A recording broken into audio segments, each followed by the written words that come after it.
JB Font in the house. We have to talk about something, you guys, because like I said, one of you sent me this video. JB and I we both of us watched this video, the Bernie to Trump pipeline. So we're going to break this down together as a duo, the way we do on the Sabby and JB show. What is up, JB? What's up, fam? What's good, Sabs? Good to see you. Good to see everybody here on this beautiful Sunday evening. I get to spend the Sunday evening with my homie. That's what's up. I'm so happy. Yeah. All right. Let's do it. Let's do it, JB. Let's dive in. Let's do it. So there is this phenomenon, I guess it's called the Bernie to Trump pipeline. And one of you sent me this video. I just want to start with this article from The Hill this is April 8th of 2020. And then we'll jump into the video. So at one point, apparently, Trump urged Sanders supporters to join the GOP after Senator, Bernie Sanders suspended his campaign. So just apparently that happened. I don't remember that happening, but this is from April 2020. And it says President Trump on Wednesday urged Sanders supporters to join the Republican Party after the independent Vermont senator announced he was suspending his bid for a Democratic presidential nomination. He also thanked Elizabeth Warren, reiterating his belief that she may have taken away enough votes from Sanders on Super Tuesday to cost him the states. And he says, Bernie Sanders is out. Thank you, Elizabeth Warren, or thank you to Elizabeth Warren. If not for her, Bernie would have won almost every state on Super Tuesday. This ended just like the Democrats and the DNC wanted, same as the crooked Hillary fiasco. The Bernie people should come to the Republican Party trade. So apparently that did happen. I don't know many people that did that. Do you, JB? Oh, you're muted. Sorry, I was trying to be responsible. But no, I don't know anybody who actually did that. In fact, most people actually just acquiesced and went along with voting for Joe Biden. So they really just didn't see any way that they can vote for Trump, because Trump was really kind of the opposite side, the antithesis of a Bernie Sanders.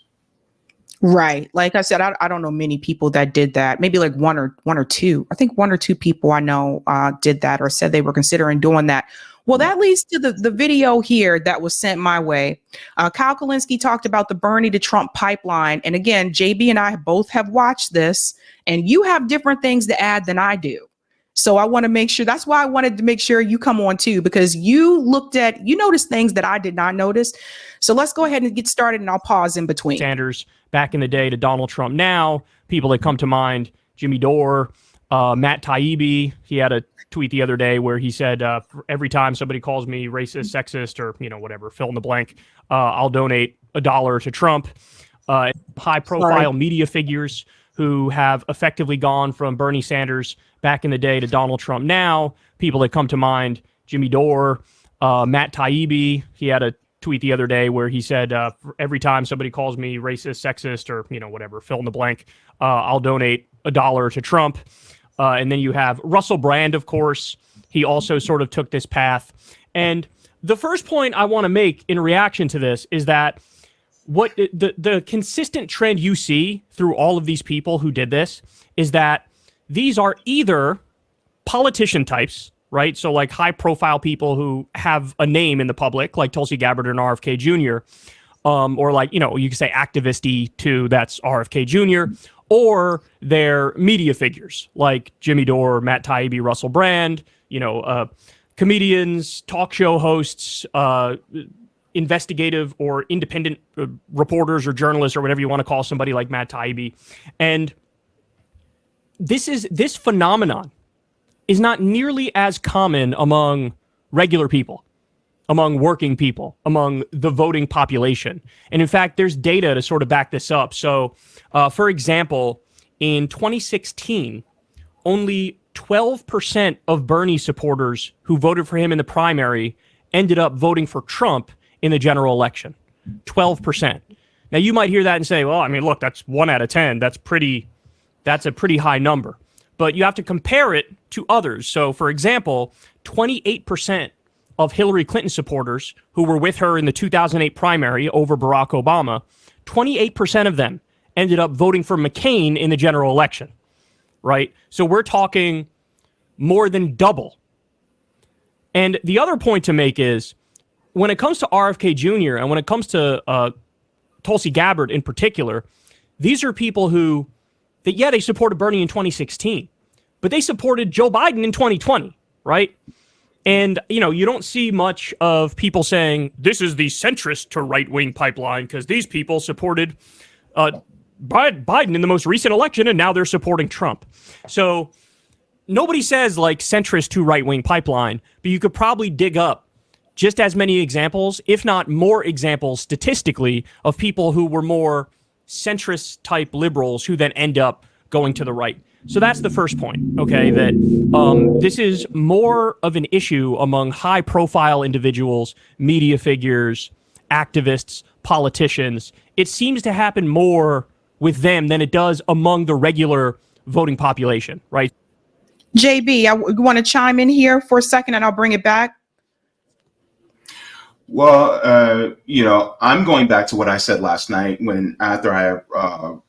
after we had first initially watched this, because as I was watching, I was tweeting back at you. I was just like, this is some interesting takes here. And so here's what I said. I said, I think the reason why some of these people swing far into the other direction is because they actually went further. If they actually went further left, they risk losing money and status. It's less of an ideological shift and more of a self-preservation move to keep the system in place with some populist ideas. So it's really just, if they actually went further to where we're at, they're not going to really make money, ultimately. Yeah, I think to JB's point, I think and he gets into the money thing a little bit in this video, but I think one of the things that people have to understand, particularly on YouTube, okay, particularly on YouTube, because the algorithm favors the duopoly. So if you are pushing the Democratic Party or you're pushing the Republican Party, the algorithm is going to favor you. It doesn't mean you have to, you don't even have to necessarily be great at what you do, but the algorithm is going to favor you because you're still keeping people within the two-party system. Yeah. Whereas like people like me and JB that supported Bernie Sanders, after Bernie was done with his campaigns, we actually moved further to the left. So for us, what we do doesn't favor the algorithm because we're not promoting the Democrat candidate. So we're not promoting Kamala and say vote for her. We're not promoting Trump and say vote for him. So because we're saying, okay, we're supporting, Jill Stein, leave the duopoly, let's focus more on what we can get done on the ground. The algorithm doesn't work for that in the same way. So for those of us that move further to the left after Bernie, we actually don't benefit from that system. No. Does that make sense to people? Yeah, well, I mean, it really is, the way we believe is antithetical to corporate interests. And corporate interests align with either the Democrat or Republican parties. So it's like Bernie was as far left as you can go while still being acceptable. And it's like, okay, well, if we can't go Bernie, we can't go centrist because then our cover's blown. So we got to go as far to the right as we possibly can. That's what it feels like to me. Yeah, because that's the impression that I got from people too, because people have moved, people have evolved. And I think that if you started a show during Bernie's 2016 campaign, or even like right before that, then you were definitely able to benefit from this from this space because Bernie ran twice in a row. So you had Bernie waves twice in a row. And myself and JB, like, we didn't start until 2021. So we came in after all of that. And after the algorithm changed again to heavily suppress independent media, So the only way that I think a lot of you found us is you saw us on other people's shows. Like that's kind of how we were able to get the word out for the most part. But yeah, you guys will notice this, like interviewing third party candidates, like those interviews would never get as many views as like someone interviewing like a Democrat candidate or a Republican candidate. It's just a reality. Like if JB brought on Donald Trump tomorrow, you know, JB doesn't have 1 million subs like Kyle, but I bet you that interview would get like a lot of freaking views because again, that benefits the algorithm. Absolutely. You know. Okay, let's go back in. So it's not as much of an ironclad rule. It's not as much of a trend as you would think based off these high profile examples. Okay. Now, having said that, why are these people doing what they're doing? What's with their political transformation? Well, look, I spent a lot of time thinking about this, and I think there are a number of answers to it. So first of all, I do sense that with a lot of these people, there's this contrarianism to the mainstream, right? They feel like, I'm going to be different. I'm going to be contrarian. If I feel like, mainstream media or popular culture is going in one direction, I'm going to be a sore thumb and I'm going to stick out and I'm going to be contrarian. There's also some semblance of like edginess gets eyeballs, right? There's a sense of if I do this, I'm being edgy. With some of these characters, I think this is undeniable, especially when it comes to people like RFK and Tulsi Gabbard, where they basically burn their bridges on the Democratic side. So there's this element of careerism and opportunism where they try to stay relevant. If your team turns on you, well, then to stay relevant, you don't have a future on the Democratic side anymore. That's obvious because they despise you. So what do? They do the logical thing from a career and opportunistic perspective, which is, all right, maybe the other side will welcome me with open arms. If I start being the voice that says, I'm a leftist and Trump is right about everything. And then the other thing, for the media figures in particular, of course, I think a big factor here is... Can we pause for a second? What do you think about what the thing there about Tulsi and RFK? I mean, I think you and I mentioned this before, JB. Tulsi was always kind of opportunist. Yeah, as far as the opportunist, from what Kyle said about they're trying to be contrarian in order to, garner more favor in either one direction or another, or really to gain more notoriety. The contrarian that he's speaking about is really from, it's really through a propagandist lens because ultimately, if I go either full progressive Democrat or full MAGA, you're still within that system, right? You're still not. It's contrarian. Like, oh my God, he went full MAGA. Oh my God, they went full lib. But to be honest with you, the biggest contrarians that I know of is you, me, RBN, many people who are said, bump the two-party system. We're going third party. Right? Those are to me, the real contrarians, because the ones who the Democrats and Republicans fear, to be honest with you, are the third parties. They don't care if you stay home, to be honest with you. Because the more people that stay home, then it's like, all right, then we only got this small group of people. That's fine. We can just, pick ourselves between that pool. But if you start going third party and more people start going third party, that's why they're doing a lot of the lawsuits against them and trying to get them off the ballots and stuff like that, because that's the fear. The fear is people actually making a choice outside of the two parties that they set for you. And so when he talks about being contrarian, I don't see it that way. But from people who are locked into the duopoly, it seems that way. I agree. I hear you there. Okay, here we go. Look, they generating clicks. You want to generate clicks. And this is a lane that is clearly very profitable.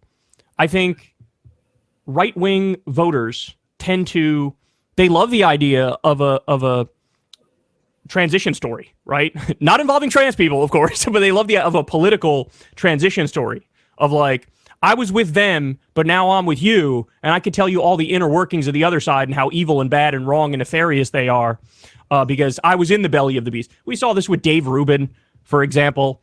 I think that that's a big part of it.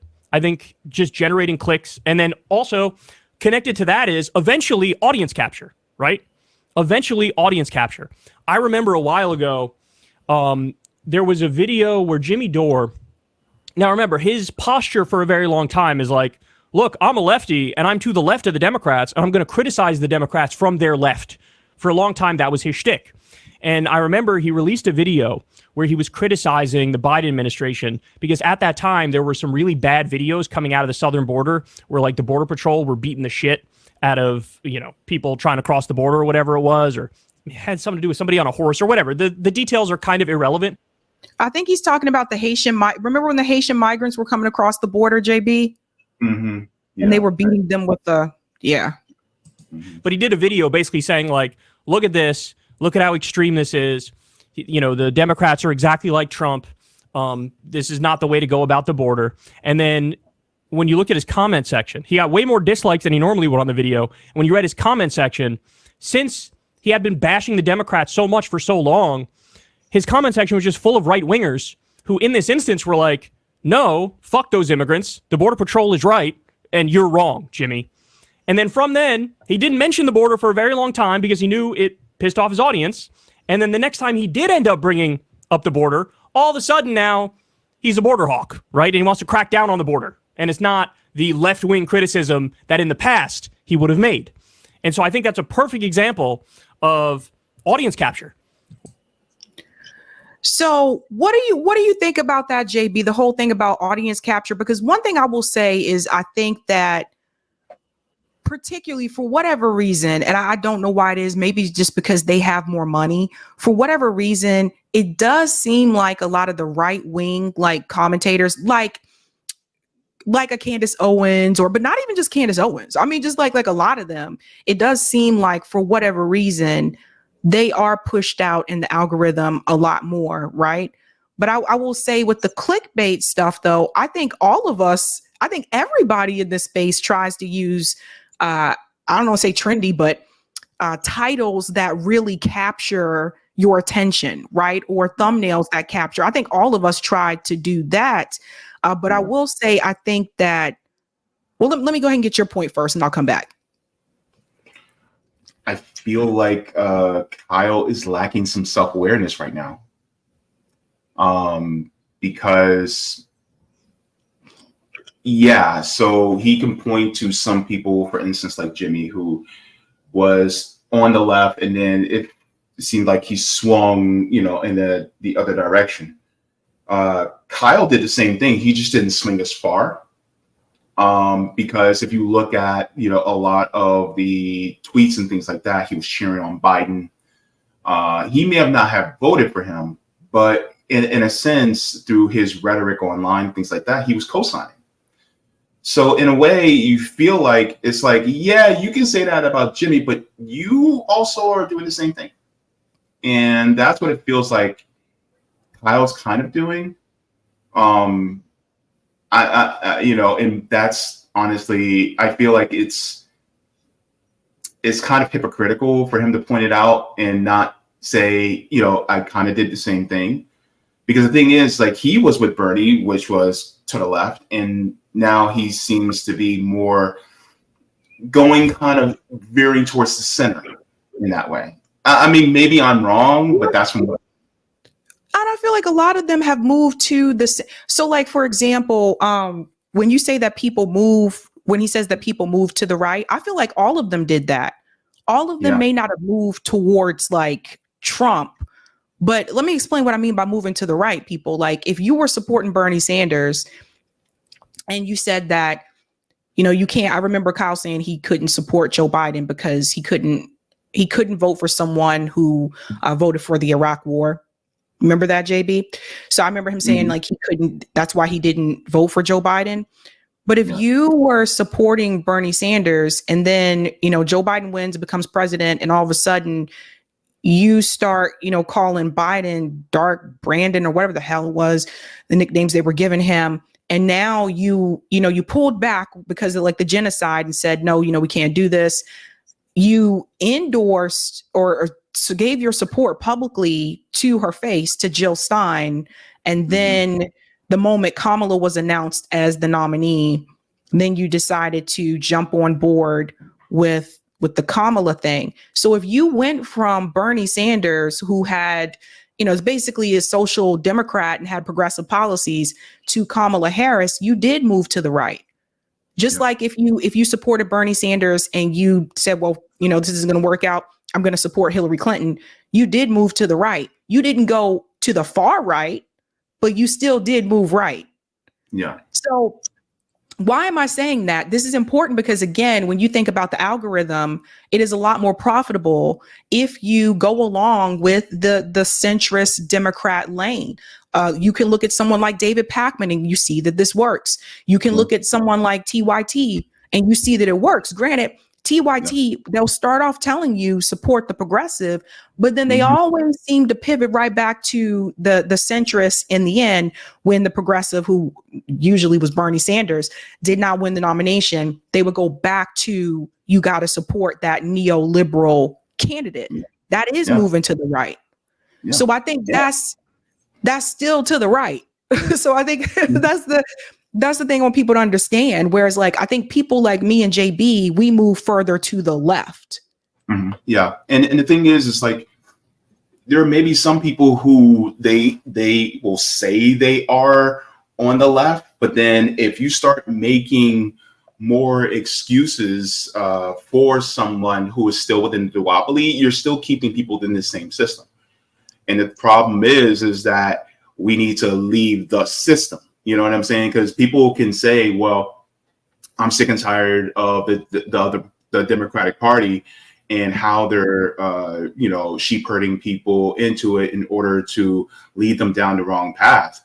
But at the same time, going the other direction to just vouch for Republicans is also a fool's errand as well. Right. Okay, let me bring this back in here. Where now you realize, okay, I've crafted this audience for myself and I need to feed them what they want to hear, right? So that's another example of why they end up taking this path. The other thing is, look, with a lot of these people, they have taken anti-establishment politics.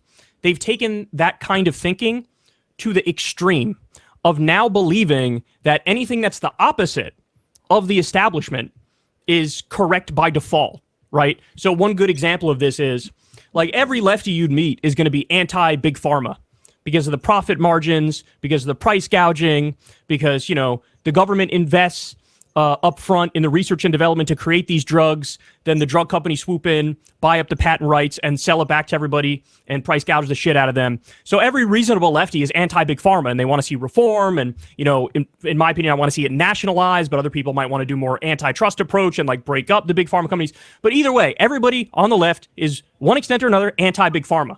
But with this crowd, oftentimes it goes from I'm anti-big pharma, and they cross the line into I'm just anti-modern medicine. Right? Like, I'm anti-vaccine, for example. And that is the mindset of, I'm so anti-establishment that now I'm just going to assume the exact opposite of whatever the establishment says. And that leads you into some pretty fucking stupid places. It leads you into thinking, like, alternative medicine is actually better and helps people more than proven scientific double-blind study researched medicine, because the double-blind study research medicine happens to be sold by a big pharma company. So now the criticism is no longer, hey, the medicine works, but you're price gouging people and that's bad. Now the criticism is the medicine just doesn't work and you're poisoning people on purpose, right? Another example of this thinking, taking the anti-establishment mindset to an extreme position, would be, I'm against mainstream media, right? And every reasonable person on the left is, to one extent or another, against mainstream media. They think they do a poor job, etc. Profit motive is an issue, yada, yada. All that stuff is true. But they take the default opposite perspective, which is, well, actually, I think Alex Jones is much more reliable than mainstream media. And that's just fundamentally not true. In fact, JB. That was fun. And I think, like, someone taught me this, and so I'm trying to practice using this a lot better. I stopped saying mainstream media and I started referring to it as corporate media. Yeah. Because it might have been you that told me that, JB. I forget. Yeah. Yeah. Because the thing is, it's like to be honest with you, how many people are really watching corporate media anymore? Not as many. So what's mainstream about it? Right. We're technically, I mean, your channel is more mainstream than a lot of corporate media. But the thing is that, and I mean mainstream in the popularity and how many people watch. But the thing is like, yeah, some of them may swing in the direction, and or some of them are going in a direction where they feel burned, and so they go in the opposite direction, just because they don't want to go in that direction anymore because they've been harmed in some way. Unfortunately, it's not always the best course of action. Although I will say in regards to, and I'm not going to get a whole lot of detail here because I got to be careful. But I mean, the thing is like big pharma, yeah, they have some issues. And yes, we should also looking into Eastern medicine and all their alternative forms of medicine. But that's part of the system that they a lot of times don't talk about. It's about the capitalist system in itself, where they don't take, where the profit is the issue. The profit is what's the problem. And a lot of times they always skirt around that issue and say, well, the globalists and big corporations. And it's like, yeah, but ultimately you got to name the problem. It is capitalism. And that's what's the biggest issue. And a lot of times some people, they're too afraid to actually name the problem because they don't want to be labeled a socialist, a communist. And the thing is, it's like, oh, you're just giving the problem a true face and a true name to what it really is. I agree with you, JB. I think that's a big part of it is just like, the problem with capitalism that we run into and stuff like that. But I think that, I think he had a point there when he said like it leads to people saying, oh, Alex Jones is correct because da-da-da. And it's like, just because, so the way I look at it is like, just because you're against corporate media, that doesn't mean that everybody that's independent is right or correct. Because I've seen some people like pushing like Nick Fuentes and all this kind of stuff. And I'm like, look, bruh, that don't mean, it's like the guys that say, the guys like in college and stuff like that. Like the guys, like a guy would say something like that he is attracted to, taller women or something like that. I don't know. What do guys usually say? Like maybe boobs or something, or I don't know. But let's say he's attracted to more petite women. He likes petite women. And then it's so like, as a friend, like every petite woman that you see, you just like, what about her? What about her? What about, and the guy says, I said I was attracted to women that are petite. That doesn't mean I like every damn petite woman. You know what I mean? So it's kind of like that. Like that doesn't mean everybody that's independent is correct and you should push them because some people say some really crazy shit. Look at you using the analogies. I love it. I'm trying. Yeah. You can also say kind of like, you can also vary it by, and I don't care. Like, JB, you're a gay man. Do you like every single male that you see? And it's like, hell no. Nah. Do you see me thirsting after Alex Jones? The hell is wrong with you? And that's the same thing. It's like, I don't like every dude that I see, right? And it's the same thing. It's like asking a guy who's heterosexual. It's like, do you like every single woman that you see? It's like, no. It's the same thing when it comes to looking at independent media. It's like, who has the most objective analysis? And everybody's going to have a bias some way, in some shape or form. But the thing is that bias rooted in objectivity? Is that bias rooted in, in his accurate historical analysis, dialectical materialism? If they don't, then it's like, you got to leave them to the side. And some people, they go so far in the opposite direction, you got to leave them to the side. Yeah. No, it's true. Okay, we'll come back in here. It's one of the dumbest fucking things I've ever heard in my life. If you look at the accuracy rate of the stuff mainstream media says versus Alex Jones, mainstream media is going to be right a way higher percentage of the time than fucking Alex Jones.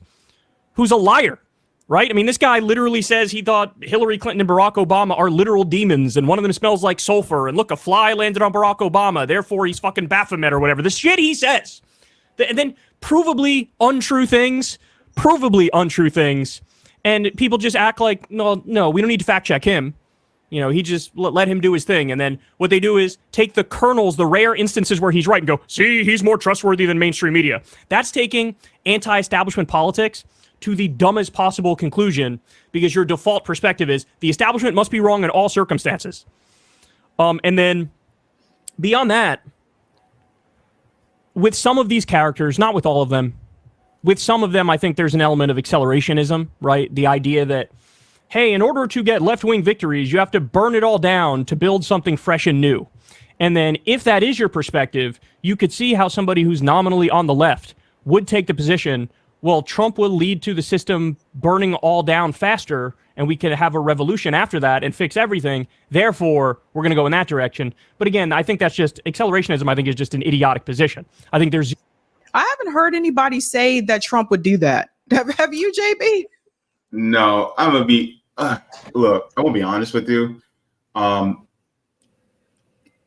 Maybe if some of y'all who are nominally on the left actually listen to those of us who are actually on the left, then, you know, we could actually get somewhere. But you guys keep voting for the duopoly. You guys keep voting for Democrats and keep us going into the other direction. So therefore, really, the accelerationists are people like Kyle Crystal, Sam Cedar, and all those. They're actually the accelerationists, because the thing is that they're actually keep pushing us to a party that keeps, you know, ticking over towards the right. So what's the point? Like, the thing is like, and plus accelerationism,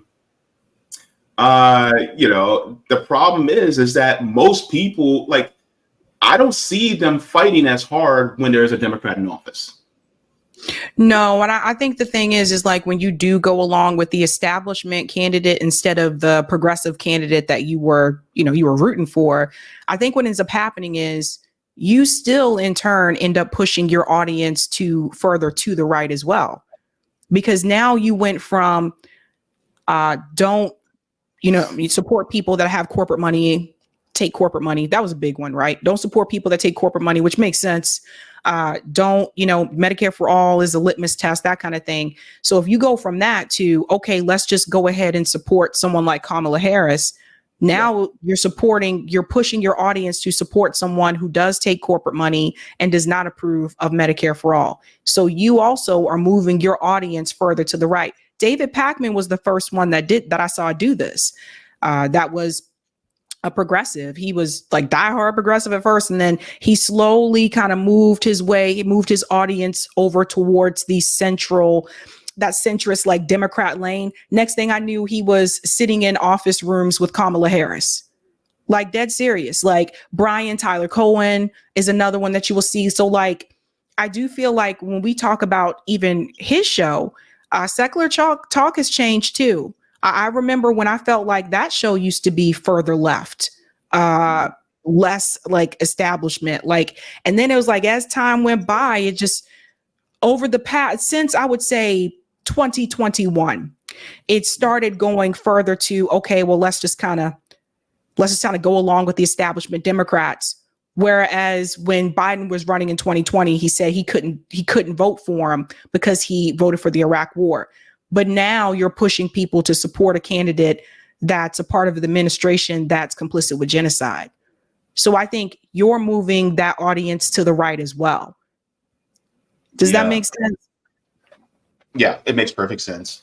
And as far as, Kyle goes,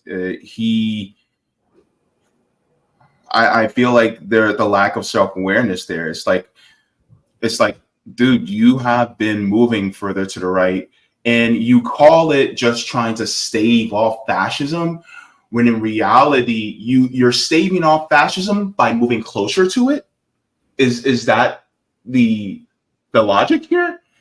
If we really want to stave off fascism, all of them did it. All of them did it though. All of them that had the shows during like the Bernie wave, all of them moved over, like they moved with the time. Like if you think about it, except for, we came in after all of that, right? So, and we're telling people, well, let's get out of this two-party system. Let's like try to build a third-party movement. Let's try to do that kind of thing. And we were activists. So I was an activist before I even started. We started this YouTube stuff. And so then we're pointed to as grifters when they make more money than we do. I'm like, the model that you're doing, the model that Kyle does, and the model that Kyle and Jimmy and all them do, that makes way more money than what we make. So, but people point at us and call us the grifters. Like, I'm not a millionaire. Are you? Hell no. But so, well, I mean, my point is, it's like, if I don't want to get burned, then how is moving inching closer towards the fire going to get me less burn? Because that fire is still going to burn me. So shouldn't I be going the complete opposite direction away from the fire? The problem is that they say, well, if we go the opposite direction of the fire, we're going towards the fire. But the thing is, we're going the opposite direction. I don't see like how that is, that math is mathing when you run away from the fire. And the problem is they keep trying to say, oh, well, you're running in a circle. And it's like, no, because the thing is that the far left is completely different from the far right. And the thing is, it's like that horseshoe theory, honestly, pardon my French, but it's bullshit. Because it's not. Because the thing is, it's like people who are on the far left, honestly, do not actually want, as authoritarian as what people think they are. People who think that have a revisionist history that was taught to them by the people who don't want you to go further left. That's the problem. Right. And I'll play this little part here, and then I'll wrap it up. Zero evidence for it whatsoever. When Republicans get in there and they make things worse, usually what happens is that drags the Democrats further to the right on the spectrum, and things keep getting worse and worse and worse. It's never the case that, oh, it got so bad that everything collapsed and now we can create a socialist utopia out of that. That doesn't fucking happen. All the evidence you need is during the George W. Bush administration, right? Started 2 illegal wars, did tax cuts for the rich, dragged the spectrum to the right, and it wasn't so bad that everything collapsed and then the Democrats came in and ushered in a utopia. No, it just dragged the Democrats further to the right. And you see the same thing under the Trump administration. It's just not a correct theory to say, let's go for the worst candidate so everything implodes, then we'll magically build something new and fresh and it'll work even better. That never fucking happens. That never happens. And then finally, and this is probably the biggest factor, I saved it. The thing is that he's arguing and thinking that by sticking with the Democrats is going to keep us in a more progressive direction, when in reality, the reason why we got to the Iraq war with George W. Bush is because they're doing exactly what they're doing right now. Yeah. Anyway, I'm sorry. Go ahead. For the end, why do these people do what they do? Why do they end up taking the positions they end up taking? Why did they effectively go from a Bernie Sanders supporter to a Donald Trump supporter? This answer is very straightforward. They hate liberals. They hate liberals. They hate Democrats. And that is, honestly, in many instances, the core of a lot of these people's politics. They just have a seething hatred for liberals and Democrats. Now, look, here's the thing. And I'd be curious to know what Bernie thinks about this. Because Bernie Sanders, he always was the kind of politician where he would take a lot of time shitting on the Republicans and their policies and saying how bad the policies are, right? And talking about the substantive issues. But there were many instances with Bernie Sanders rallies and speeches and interviews where Bernie would levy reasonable and strong-worded criticism against fellow Democrats, right? He would go after fellow Democrats for basically agreeing too much with the Republicans, doing neoliberal policies instead of progressive policies. And I think what happened with a lot of these characters who went from Bernie to Trump is they hyper-focus on Bernie's criticism of Democrats. And then they end up doing the same thing, but that's like all of their commentary and all of their thought process is, look at how fucking terrible the Democrats are. And they don't do what Bernie does, where Bernie, pairs that together with clearly explaining the Republicans are even worse. They're even more extreme. Here's the fucked up things they do. But I do have some criticism for my side, for the Democratic side. These people just take the criticisms that Bernie made against Democrats, and that becomes their whole politics. we can go ahead and stop it there. One thing I will say is I do understand some of that, like some of what he's saying there towards the end. Like sometimes there's too much focus just on the Democrats and not as much on the Republicans, or there's no focus on the Republicans too. I do understand some of that. I have seen that myself. That being said, I do think that we need to start reframing this in a different way. And I think this whole focus on the Democratic Party or the Republican Party, I think we need to go back to focusing on top down. We need to go back to focusing on the top and the bottom. And that was something that Bernie did 2016, which I think appealed to a lot of people, was focusing on the top and the bottom, like the billionaires, that top 0.1%. That resonates with a lot of people, with the majority of people, because the majority of us are not billionaires. The majority of us are not millionaires either. So I think that does resonate with a lot of people. And I think that's what we need to do, instead of so much of the focus of this person is right wing, this person is, this kind of thing and all that. And I think we need to focus on, because if you take it back to that, focusing on that top versus bottom, then a lot of those other policies that Bernie talked about and that we support, that all will just fall into play. Because when you're focusing on who's at the top and how much money they got, then you realize what you could actually have in this country if we had an equal distribution of wealth, if we had a fair economic system, which we don't. That kind of thing. You start to realize what you could have. But I think the constant, like this whole discussion of like the Bernie to the Trump pipeline, again, like I said, I don't know many people that did that, but like whether it's commentators, but also people on the ground, like the organizers and stuff like that. Most people I know did not do that. But I think that, again, if people did do that, they probably did that because of the economic reasons. They probably did that because they're like some people, the people that are really upset about the economy right now, there are a number of people that told me they're Democrats and they're going to support Donald Trump because of the economy alone. Just because of the economy. So that, I think that's probably what's pushing like everyday people in that direction, if they, fall on that path. And I think when it comes to the media personalities, I think a big part of it is, I think, there's some click stuff that happens there. I mean, you and I know this, JB, like, obviously you want to make sure that your videos are eye catching. I think we all got better with thumbnails along the way. But I think that when he talks about audience capture, I will say, I do think that you cannot be afraid to talk about certain things because you're worried about what your audience is going to say.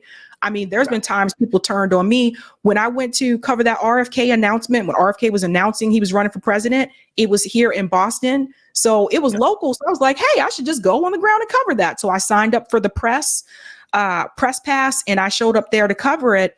And all these people were like so excited. Yay, RFK. And then a lot of people got mad at me because I wouldn't support him, because I wouldn't vote for him, because obviously he was terrible on Israel and Gaza. Not only that, his reparations plan wasn't a real reparations plan. So there's also that. And he flip-flopped on policing. So that's not the kind of candidate I was trying to rock with. And he was running through the Democratic Party. And I went, all this, JB. I ain't gonna go through all this.